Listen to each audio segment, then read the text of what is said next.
Pregnancy టైంలో కాకుండా ఇంకా మనకు కోల్డ్ అయినప్పుడు కూడా రకరకాల ఫుడ్ తినాలి అని అనిపిస్తుందని నాకు ఈ మధ్యనే తెలిసింది.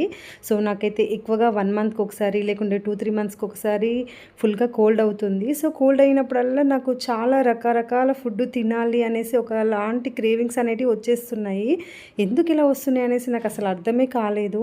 మేబీ నేను ఫుడ్ ఎక్కువగా తినేస్తున్నానా అనేసి నాకు అదొక డౌట్ వచ్చింది. తర్వాత నేను సెర్చ్ చేస్తే తెలిసింది. సో మనకు కోల్డ్ అయినప్పుడు కూడా క్రేవింగ్స్ వస్తాయి అనేసి. ఇంకా నాకు కోల్డ్ టైంలో చాలా క్రేవింగ్స్ వస్తే ఇంకా నేను నైట్ 9కి అయితే ఎగ్ ఫ్రైడ్ రైస్ చేసుకున్నాను. ఇంకా చపాతీ కూడా చేసుకున్నాను. ఇంకా మార్నింగ్ చేశాననమాట కర్రీ ఆలూ ఫ్రై అండ్ మళ్ళీ టమాటా ఎండిపోయిన రొయ్యలు ఉంటాయి కదా, సో అది మిక్స్ చేసి కర్రీ అయితే ప్రిపేర్ చేశాను. సో ఇవన్నీ చేసుకొని తిన్నాను అనమాట. అది కూడా నైట్ 9 o'clockకి. సో అంతలాగా క్రేవింగ్స్ వచ్చేసాయి అనమాట. సో మీకు ఎవరికైనా తెలుసా కోల్డ్ అయితే కూడా క్రేవింగ్స్ వస్తాయి అనేసి? నాకైతే ఈ మధ్యనే తెలిసింది.